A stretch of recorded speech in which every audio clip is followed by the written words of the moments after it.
Let's bring out Billy Bush. He is the former co-host of the Today Show. He was also on that other show. You know what happened. Billy Bush is over here. There you go. Give him a nice round of applause. He deserves one after all this time. How are you? Hello, sir. Thank you very much. So I had Kathy Griffin on last week, oh, good. and I feel like this is my month to rehabilitate people who should not have been made to go away. This country. I'd like to get back to normal.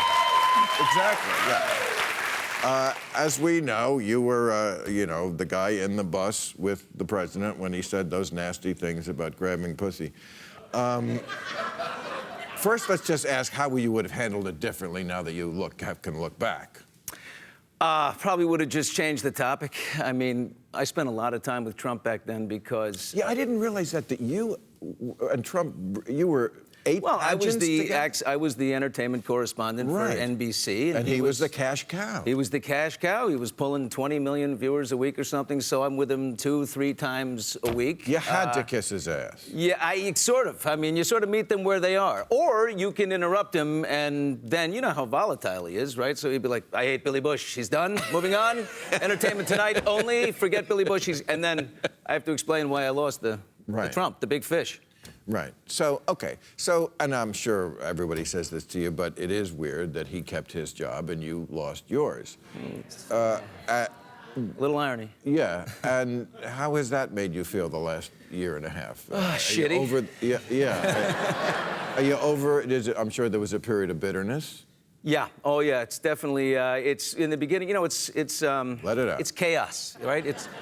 You got order in your life, and then all of a sudden, in an instant, you have chaos. Right. And you don't know what end is up, and there's paparazzi all over the place, and you're wondering, you're going to be okay? Am I done? I don't know. And then you go into the whole thing. But then you sort of come out. Oddly enough, the day that Trump walked into the Oval Office was the day that I walked into a self-help retreat in Northern California to sort of get back on my feet. It's called the Hoffman process. I go up there.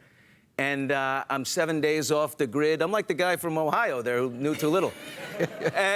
No phones, no nothing. Wow. And that was the beginning of just getting over it. Look, I mean, things happen to people. All in all, my life is pretty good. I got great kids. I got a great family. Yeah, and life is random. Bad things happen to good people. Good things happen to bad people. Yeah, that's why people like me are atheists. How about you?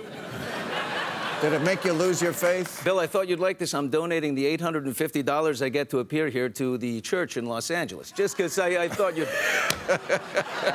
I am. Okay. But no, look, I won't try to convert external events you can't control, right? I did a whole bunch of self-help work. You can't control what happens. You can only control how you react to it, how you handle it. And it took me a while, but then I said, wait a minute, hold on. Things are pretty good. Get back on your feet. And I took my daughter to Japan, and she's 13 years old, obsessed with Japanese culture. We went there for 10 days. I got a trip planned with my middle daughter. I'm doing a little time, things like that. That it's just. You ever wonder what happens to you if everything went away? The big career, the big show, HBO, the whole thing. What does it happen? Oh, it's flashed before my eyes many times. Right when I said it. Right when I said it. On a weekly basis. Twice already in the show so far. Yeah, exactly. But can I ask you a few things about Donald? Because you obviously do know him better than most. Well, I did. First of all, did he have a type? Like in the Fire and Fury book, Michael Wolff says, like his whole life was based around chasing women. Like Bill Clinton, he didn't have a type. I mean, I saw him on camera here and there, but I did host, 4 Miss USA pageants and 4 Universe pageants for NBC at the time, and. He's definitely he would come backstage. All the reports you've heard of, coming backstage and reviewing the guard, like, Kim Jong-un reviews the military. He comes back with the tie that's too long past the belt and the overcoat. And but I think we know about Donald Trump, right? We know who the guy is. Well, the story that I love that I think is so indicative is when you called him on the ratings once. You said, because The Apprentice was like number 30, and he was saying it's number 1. Well, he's been saying number 1 forever, right? And finally, I'd had enough. I said, wait, Donald, hold it. Wait a minute. You haven't been number 1 for like 5 years or 4 years, whatever it is, not in any category, not in any demo. He goes, well, did you see last Thursday? Last Thursday, 18 to 49, whatever, last 5 minutes or whatever. No, I don't know that stat. No, I can't. So he's like, I told you. And then later, after when the cameras are off, he says, he goes, Billy, look, you just tell them and they believe it. That's it. You just tell them and they believe. They just do. And I said, okay. That's where we are. And so from that point forward, Access Hollywood was always number one when we were number two. But the fact that he can do that to America now, and because that's exactly what he does all the time. He just says it and they believe it, or enough people do. He never said he was sorry to you, right? I mean, he never said he's sorry. Did the phone ring?